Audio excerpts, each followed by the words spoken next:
You know how lately everyone's been talking about unemployment numbers going down? Yeah. Well, you sent in this Mish Talk article. It's called The Ominous Reason Continued Unemployment Claims Have Improved.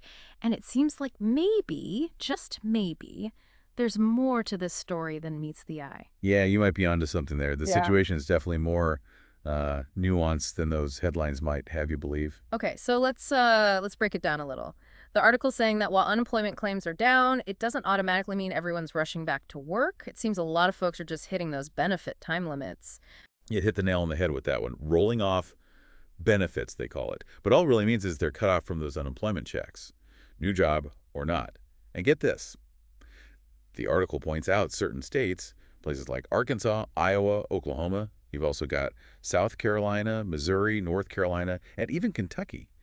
They've got shorter unemployment benefits than the usual 26 weeks. Oh, wow. I did not realize that. Yeah, so people are hitting those limits faster, which, kind of makes the whole unemployment picture look a little rosier than it really is. I see. So it's like they're just, what, falling through the cracks? And we're getting a distorted picture of what's really going on. Exactly. It's like looking at one tiny piece of a giant puzzle. You're not getting the full picture, are you? Right, right. So how do we even begin to get the full picture then? Well, the article actually talks about this thing called a real economy metric. Ever heard of that? Can't say I have. Tell me more.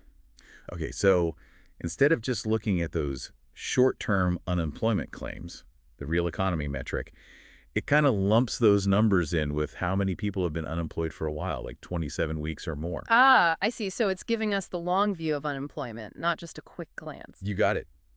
And here's the kicker. This real economy number, it's climbing, meaning long-term unemployment. That's becoming a bigger issue, even with those initial claims dropping.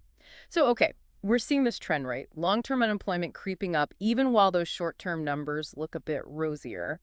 But what does that actually mean for, the average person? What happens when someone's out of work for that long? That's the million-dollar question, isn't it? We're not just talking about numbers on a spreadsheet. We're talking about real people, real lives being impacted. Exactly. It's easy to forget that sometimes. Right. And the longer someone's out of work, the harder it can be to find their way back in. Skills can get rusty.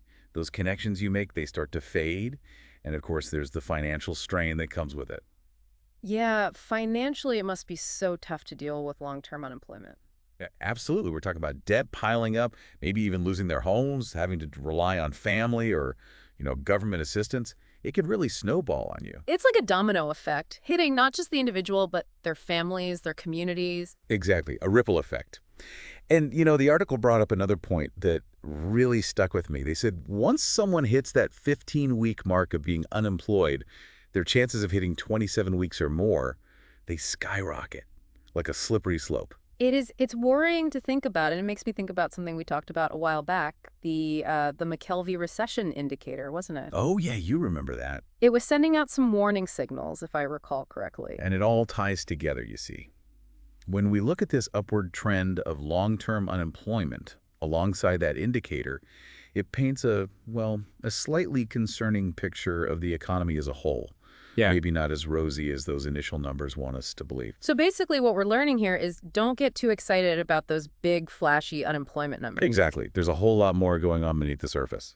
It's like they're giving us a map with only the major highways, no side streets or anything. That's a great way to put it. You might get a sense of where you can go, but you're missing all those crucial details, the smaller picture.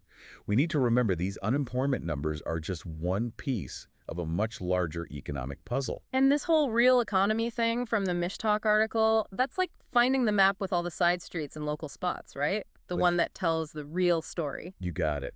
And think about it. The more information we have, the better decisions we can make, right? It's all about being a little skeptical, questioning what we see in the headlines, and digging a little deeper for ourselves. This deep dive has really been eye-opening. I'm going to be looking at these economic reports in a whole new light from now on. That's what we like to hear. Remember, knowledge is power, and the more you understand how this whole economic engine runs, the better off you'll be when it comes to navigating it. Couldn't agree more. Yeah. So, to everyone listening, we encourage you to do a little digging of your own. See what's happening in your neck of the woods, other industries that are booming, others on the decline.